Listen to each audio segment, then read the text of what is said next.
Then came John Boyd. Now, John Boyd is from the trade union movement. He represents those within the union movement who are very Eurosceptic and are very suspicious of the European Union and the way in which big business manages to lobby Brussels to get things done to suit them rather than to suit people. But anyway, have a listen to John Boyd. He's a very different character to David Davies, brings quite a different sort of aspect to have a look at the whole Eurosceptic issue. Thank you for that introduction and the applause. It's not the biggest meeting I've ever addressed, but it's getting on that way. I had a birthday card the other day which said, everything's going for you. Your hair's going, your breathing's going, your teeth are going, your eyesight's going. So I defy that by being here in my later life.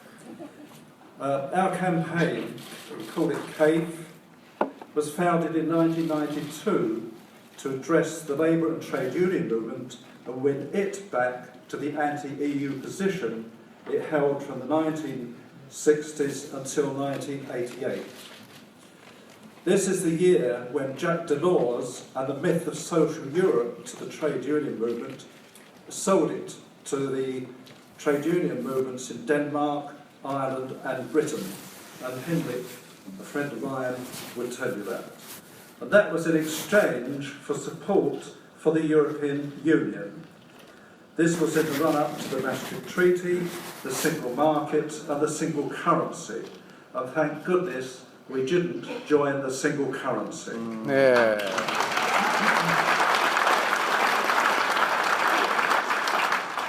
The labour movement has organisations which represent in one way or another the aspirations of the vast majority of the population which is working class. There are nearly 6.5 million trade unionists. There are still organisations, trade unions and political parties in the movement who oppose the EU. And there's a big trade union apparently is going to announce on Monday that it's going to join GO. I can't tell you what it is.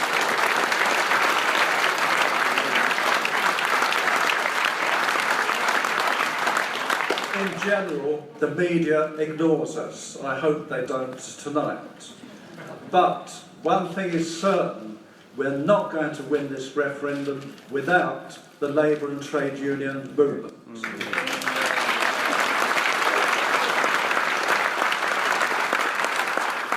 CAVE's position has always stood firmly on the right of nation-states to self-determination, national independence and democracy. And we've also stood on platforms all the way through with anybody who's opposed to the EU, and that's why we're here this evening.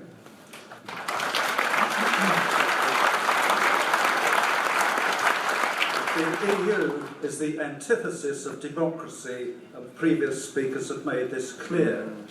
It is a superstate governed by EU institutions.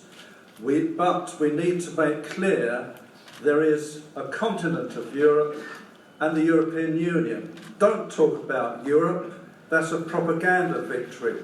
We must talk about the continent of Europe or the European Union.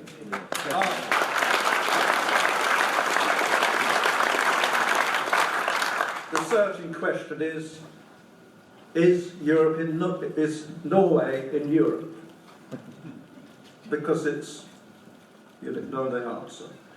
The Commission is unelected, unaccountable, and the executive and legislature of the EU. The Council of Ministers and EU summits use qualified majority voting, in which Britain has just 12.6% of the votes. So much for all the power and influence we have in the EU. It has to gain 15 other member states to support any proposal. That's why Mr Cameron has been going on jollies all around Europe trying to garner support for his so-called reforms. The European Court of Justice, from our point of view on the trade union side, has passed judgments which have come out against collective bargaining. there is no guarantee in the fundamental rights in the Lisbon Treaty to strike. If you can't strike, you're a slave.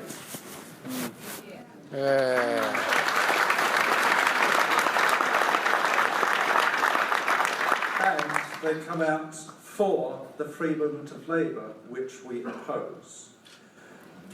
Did you know that in Lille, in France, there is a European rail agency where legislation for rail privatisation and other rail packages are prepared and passed to the Commission and national governments to put in place? Directives, and directives have to be put in place. 91/440 was used to privatise the railways. There was a directive to privatise the postal services. That was never published. EU laws and legislation were changed from an intergovernmental system to a superstate and a union by the Lisbon Treaty, which Ruth has just mentioned. That's the old European Constitution, which they cut and pasted and turned it into the Lisbon Treaty. In Britain, we did not have the opportunity to discuss and decide whether we wanted the treaty before it was ratified. If we want to leave the EU, it is the Lisbon Treaty which must be discussed. And Ruth's drawn attention to a couple of articles, and there are a lot more. And to discuss this treaty, and not the charade of the trivial reforms played out today and probably tomorrow.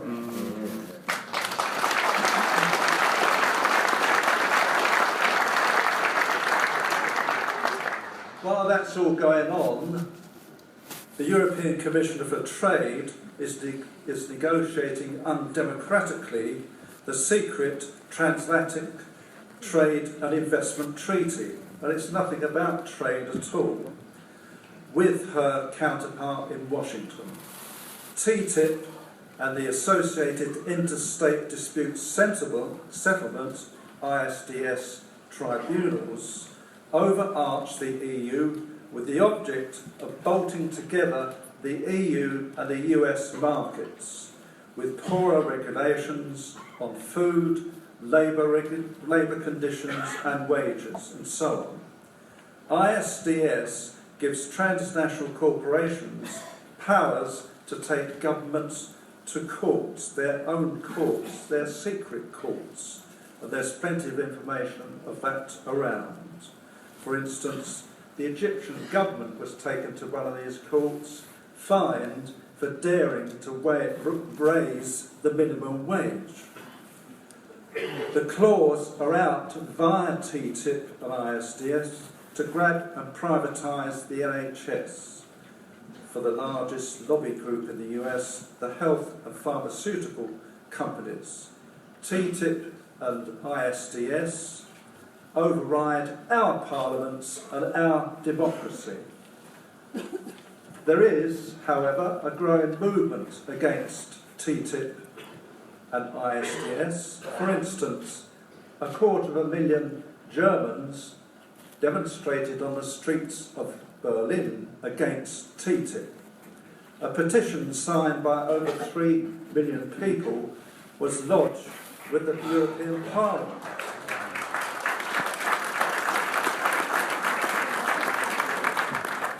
The TUC and most trade unions are opposed to TTIP. However, despite all this opposition, these same institutions support the EU. It's a complete contradiction. You can't be both against TTIP and for the EU.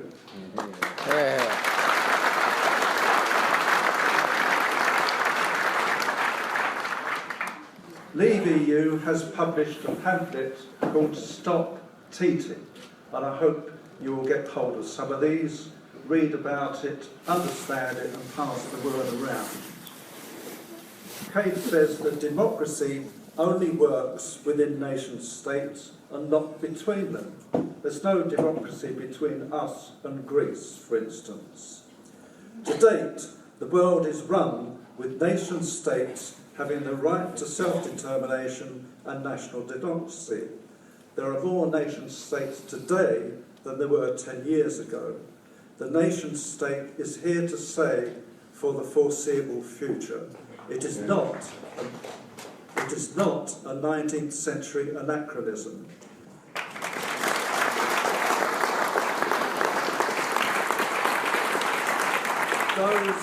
Those who want to end nation-states and national democracy are those forces behind TTIP, ISDS and the EU.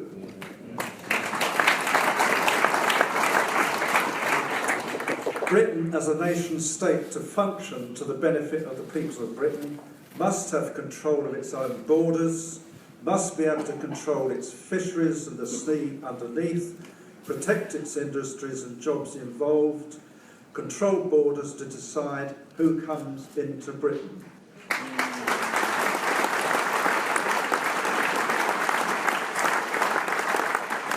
That means bringing to an end the free movement of labour in order to protect wages and stop the race to the bottom.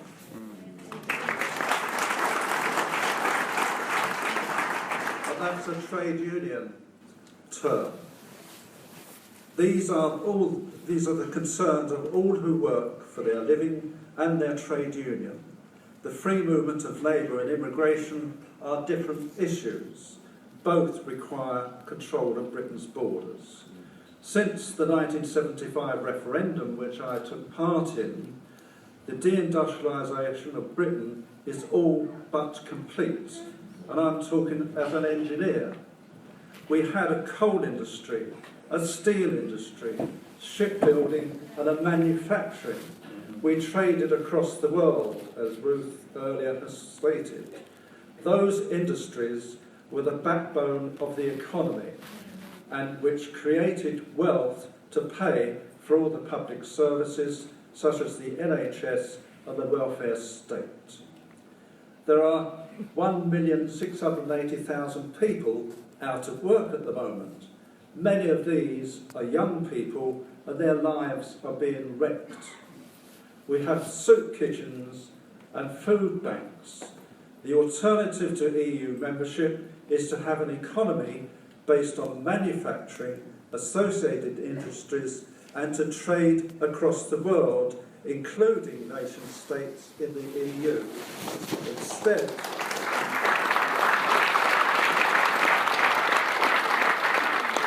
Instead of an economy based on financial and service industries which got us into deep water.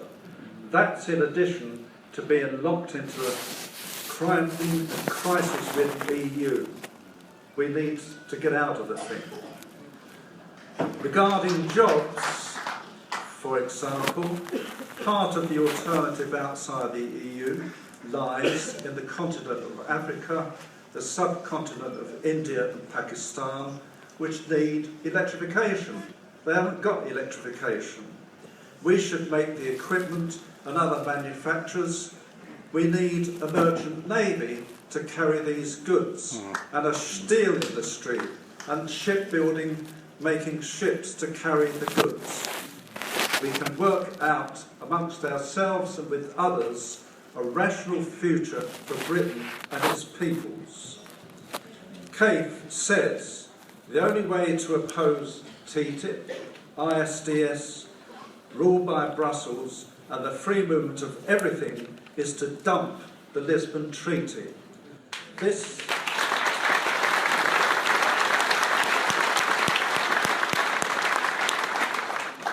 This referendum is not a game of football with red and yellow cards.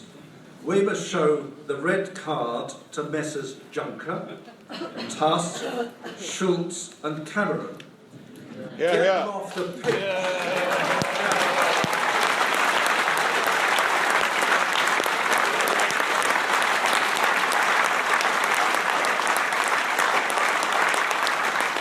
To do that, we need a massive vote to leave the EU.